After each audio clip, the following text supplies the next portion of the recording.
Bible has been rewritten many times, and pieces of it have been excluded and are still being found right now. So what you're saying is that your first-hand source that you're talking about has been used. King James rewrote the Bible for a reason. And before our political systems were able to control the masses, religion controlled the masses. Religion was government. This is a common claim from critics that the Bible has been rewritten many times, and because of this, it must have been corrupted to some degree.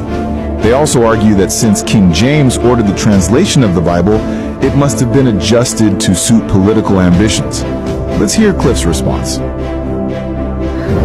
King James in the early 1600s did not translate the Hebrew Old Testament or the Greek New Testament. He didn't know the languages. I'm not saying he did it himself. He was the king. He told someone Hebrew to do it. scholars and Greek scholars. Right, okay. They did not change anything. How do you know? Because I've studied the Hebrew Old Testament and the Greek New Testament. Do you know Hebrew and Greek?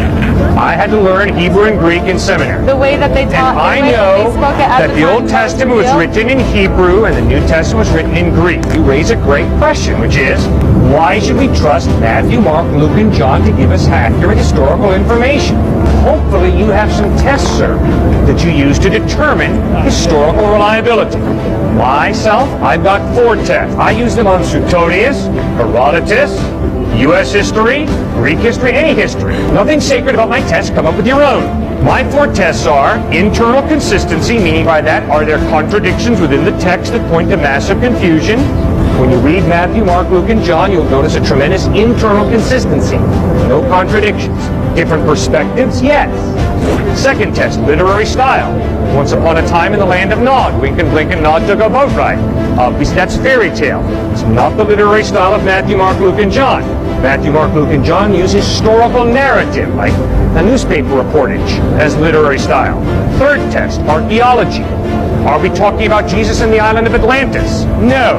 We're talking about archaeologically verifiable Bethlehem, Nazareth, Jerusalem, Rome, Sea of Galilee. Fourth test. Come on, man. 2,000 years ago, in the 1st century, these guys write these Gospels. Haven't you ever played telephone? You whisper a secret in the ear of the person next to you, they whisper it in the ear of the person next to them? Yes, I played that game. Yes, the secret's totally perverted. That is not how we have the Gospels handed down to us.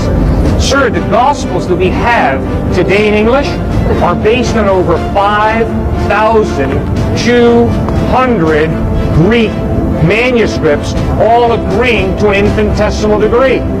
Sir, there is no document from antiquity that could even approach the New Testament Gospels in manuscript evidence. So the overwhelming evidence is the Gospels are an accurate